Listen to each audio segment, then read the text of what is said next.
የምሳሌ ድራማ ቀጣይ ክፍል። ጤና ይስጥልን። ብሩክ በድንገት ከቤት ወጥቶ ስልክ አያነሳም። ብሩክ ምን ሆኖ ይሆን? ዝና ያልተወራ ወይንም ደግሞ ያልተነገረ አዲስ ወሬ ይዞ መጥቷል። ብሩክ ቤቱን አልሸጠም። ብሩን ከሌላ ሰው በሌላ ምክንያት ተቀብሎ ነው ልጅቷን ያሳከማት እያለን ነው። ስለዚህ ብሩክ ከቤት ወጥተው ስልክ አያነሳም። ዝና የሚያውቀው ነገር ይኖር? ምናልባት ዝናን ነው የተጠራጠርኩት። ምክንያቱም ብሩክ 2 ቀን ሙሉ ስልክ ሳያነሳ እንዴት ከቤት ወጥቶ ይቆያል?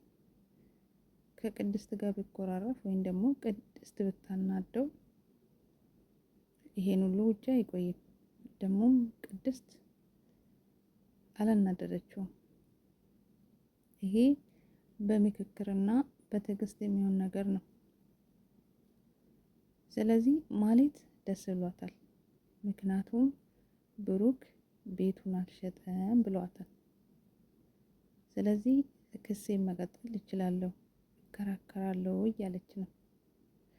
እኔ ግን ምናልባት ቤት ገዛልሻለሁ፣ ሞገስን ከያዝኩኝ፣ ሞገስን ካገኘው፣ ሉላን ካመጣዋት እቤት ገዛልሻለሁ ብሏታል። ምናልባት የራስሽ ቤት አልተሸጠም፣ ስለዚህ የራስሽን ቤት ተከራከይ፣ እኔ አልገዛልሽም ለማለት የፈለገ ይመስላል ዝና። በምክንያት ማህሌት እሱን ለቃ እንድትሄድ ማለት ነው። ምክንያቱም ለማህሌት ቤቱን የሚገዛ ዝና ሞገስን ካገኘና ሉላን በእጁ ካስገባ በኋላ ነው። ነገር ግን እነ ሞገስ እያመለጡ ነው። ሞገስና ሉላ ዳጣ አምልጠዋል። የዝና ጠባቂ ወይም ደግሞ ዝና የቀጠረው ማህሌት ናት ያመጣችው ብሎ በጣም ፈሪ ነው። ምክንያቱም ሞገስ ገና ለገና ይይዘኛል ብሎ በሩጫ አንድ አፍታ እንኳን ሳይቆይ ትንሽ እንኳን ሳይታገል ጥሏቸው ጠፋ። ሞገስም ታዲያ ሉላን ይዞ ወደ ሌላ ቦታ አቀና። ሌላ ስፍራ ይዞ ቁጭ ብሏል ሞገስ። ስለዚህ ዝና ትንሽ ይዳክራል። ምናልባት ቤትም በዛም ብሎ ቢያገኛቸው እንኳን እስከሚደርስባቸው ወይም ደግሞ እስከሚያገኛቸው ድረስ ዝና ያው መንገላታቱ አይቀርም። ስለዚህ ማህሌትም የገባችው ቃል ወይንም ሞገስን ልታመጣ አትችልም። ምክንያቱም ሞገስ ሸሽቷል፣ ለጊዜው ተደብቋል። ማህሌት ሞገስን ካላመጣች ወይም ደግሞ ሞገስ ካልተያዘ ዝና ቤት እንደማይገዛላት ነው። ስለዚህ ዝና ብሩክ ቤቱን አልሸጠም፣ ብሩን በሌላ ኬዝ ምክንያት ነው ተቀብሎት የሄደ ወይንም ደግሞ ልጅቷን ያሳከማት ብሎ ሊያታልላት ይመስለኛል። ምክንያቱም ምንም ውጤት ስላላገኘ ደግሞም እየተጠራጠራት ነው። ማህሌትም ዝናን የራሷ ለማድረግ ስለምትፈልግ እንደ በፊቱ በደንብ እየሰራች አይደለም። ምክንያቱም በመሃል ዝናን ካገኘው ብላ ስለምትመኝ ይሻለው ነበር። ወደፊት ሉላ ወደሱ ብትመጣም እንደማትወደውና እንደማታፈቅረው ልቡ ያውቀዋል። መቼም ቢሆን ሞገስን እንኳን ብታጣ ሉላ ዝና የምታፈቅረ አይመስለኝም። ስለዚህ ማህሌትን ቢይዛት ይሻላል ብዬ አሰብኩ። ቅድስትና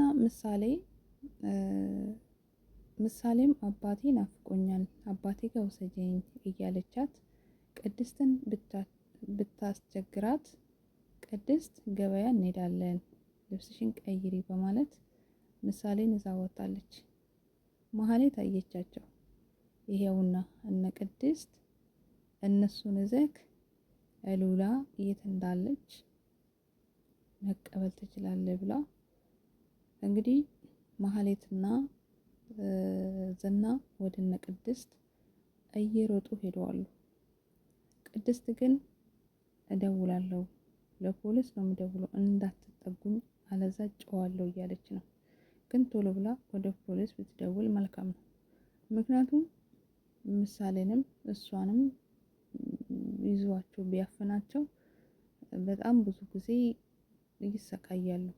ዝና ግን ብሩክ ለፖሊስ አመልክቻለሁ፣ ልጆች የሆነ ነገር ቢሆኑ ዝና መሆኑን ይታወቃል ብሏል ከዚህ በፊት። ምናልባት ዝና እሱን ከፈራና ወደኋላ ከተመለሰ አላቅም። አለዛ ግን ዝና ከቆረጠ ብሩክ ቅድስትና ምሳሌ በዝና እጅ ገብተዋሉ ማለት ነው። ለማንኛውም የሚቀጥለው ላይ ቅድስትና ምሳሌ ዝና እጅ ላይ ባይገቡ መልካም ነው። ምክንያቱም ብሩክም ከቤት የለም። ብሩክም የት እንደሄደና ለምን እንዳልተመለሰ ስላልታወቀ፣ ስለዚህ ቅድስትና ምሳሌ በሰላም ወደ ቤታቸው ቢመለሱ ብዬ እመኛለሁ። ለማንኛውም ብሩክ ግን ምሳሌ ዝና እንዳለው ቤቱን ሳይሸጥ ብሩን በሌላ ኬስ ተቀብሏቸው ሄዶ ልጅቷን ካሳከማት ብሩክ እውነት አራዳ ነው፣ በጣም አራዳ ነው። ነገር ግን ዞሮ ዞሮ ብሩን አግኝቶ ምሳሌን ቢያሳክማትም ዞሮ ዞሮ የሰው ብር የሰው ገንዘብ መመለሱ አይቀርም። ቤቱ ዞሮ ዞሮ መሸጡ አይቀርም። ማህሌት አሁን ክሱን ብትቀጥልም ብሩክን አታሸንፈው ይመስለኛል። ምክንያቱም በምሳሌ ስም ስለሆነ። ለማንኛውም ውድና የተከበራችሁ ውድ ቤተሰብ ቪዲዮን ከወደዳችሁ ላይክ አድርጉ። መልካም ቆይታ ባይ